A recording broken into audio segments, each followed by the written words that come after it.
Питер увидел вдалеке что-то движущееся. Он знал, что ему нужно быть осторожным.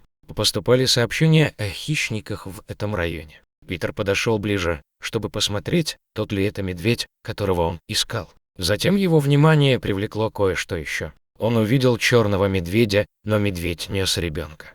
Питер побледнел. Он никогда в жизни не видел такого раньше. Он должен был убедиться, что с ребенком все в порядке, однако существовала одна огромная проблема. Медведь отказался отпускать ребенка. Питер медленно подошел к медведю сзади. Медведь только что опустил ребенка на землю. Это может быть его шансом доставить ребенка в безопасное место. Медведь обернулся. Сначала Питер подумал, что медведь его не заметил, но потом он увидел, как изменилось поведение медведя. Это было совсем нехорошо. Питер почувствовал, как его сердце подпрыгнуло в груди. Он никогда раньше не испытывал такого страха. Питер пристально посмотрел на медведя. По своему опыту рейнджера он знал, что ему не следует делать резких движений. Он должен был стоять совершенно неподвижно. Одно неверное движение, и это может стать его концом. Затем медведь отреагировал. Медведь схватил ребенка вместо того, чтобы броситься на Питера. Он быстро убежал. Питер попытался разглядеть, куда это клонится, но это было слишком быстро. Ему пришлось быстро сообщить своим коллегам-рейнджерам, чтобы они подготовили спасательную группу для ребенка. Но была одна проблема. Его товарищи-рейнджеры совсем не поверили Питеру. Питер отчаянно нуждался в помощи, но, похоже, не собирался от нее отказываться. Он настаивал на том, что видел медведицу с младенцем. Питер решил, что возьмет дело в свои руки. Ему пришлось вызвать полицию. Питер вызвал полицию. Все его товарищи-рейнджеры говорили ему, чтобы он оставил это в покое. Они все думали, что Питер сходит с ума и ему мерещатся всякие вещи. Питер отказался слушать. Он рассказал полиции, что происходит. Они немедленно прибыли со всеми доступными офицерами в этом районе. Первые полицейские прибыли на место происшествия через несколько минут. Они очень серьезно отнеслись к звонку Питера. Скоро прибудет еще одно подкрепление. Затем босс Питера велел полицейским зайти в его офис. Когда они вышли, то проигнорировали Питера и направились прямо в лес. Быстро прибыли еще несколько полицейских. Они сказали Питеру оставаться на месте. Они казались довольно сердитыми. Питер понятия не имел, что происходит, что его босс сказал этим офицерам. Когда Питер столкнулся с ним лицом к лицу, он велел Питеру сесть и ждать. Скоро его будут допрашивать. Питер был сбит с толку. Офицеры вернулись через несколько минут. Питер был удивлен. Они, конечно, не обыскали весь лес за считанные минуты. Должно быть, здесь происходило что-то еще. Питер скоро получит ответы, когда офицеры войдут в офис. Питера расспросили о медведе, которого он якобы видел.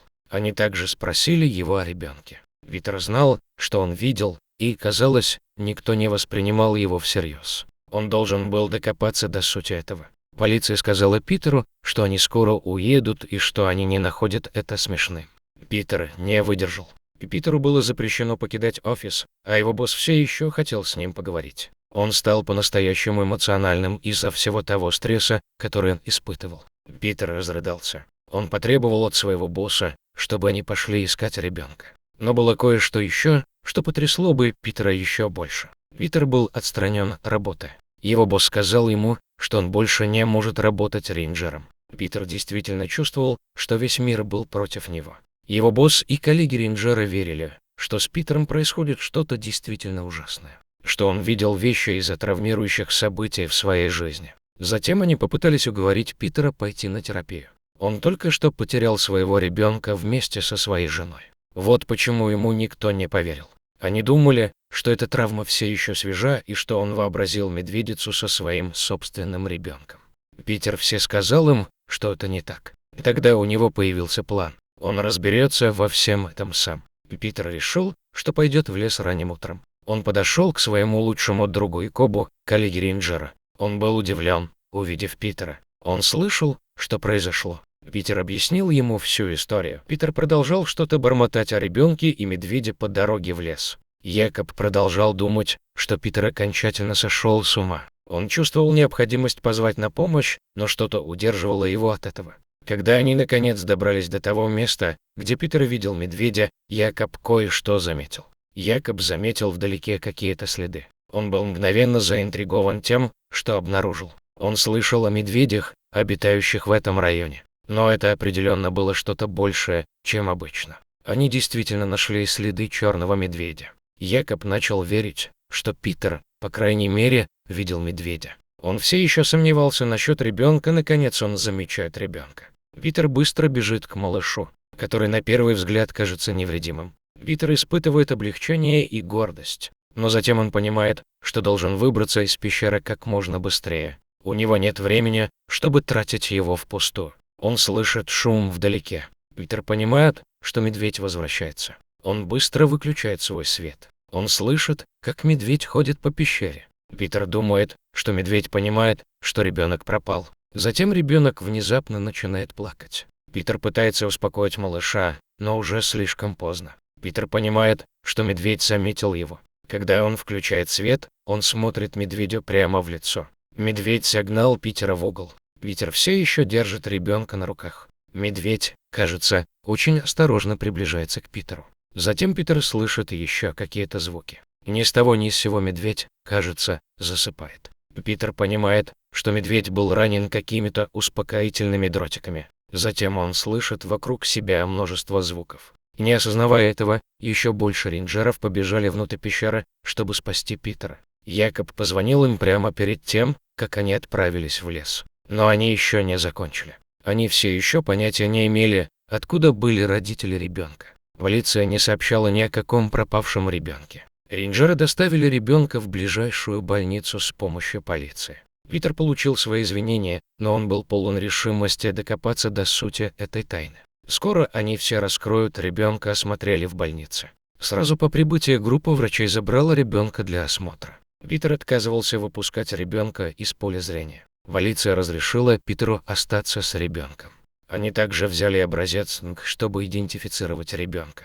После множества проверок оказалось, что ребенок здоров. Каждый час Питер проверял, есть ли уже результаты из лаборатории. Он слышал, что они также взяли медведя, чтобы осмотреть его. Питер не спал уже число часа, когда наконец получил кое-какие новости. Но это была не та новость, на которую он надеялся. Медведя отпустили обратно в лес, и Питер был рад, что животное в безопасности. Но как насчет ребенка?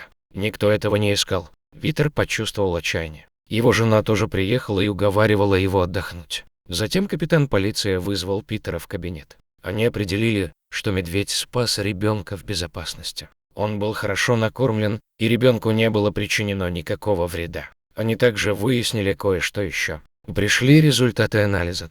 Когда капитан полиции рассказал Питеру всю историю, он разрыдался. К сожалению, родители ребенка были найдены в лесу.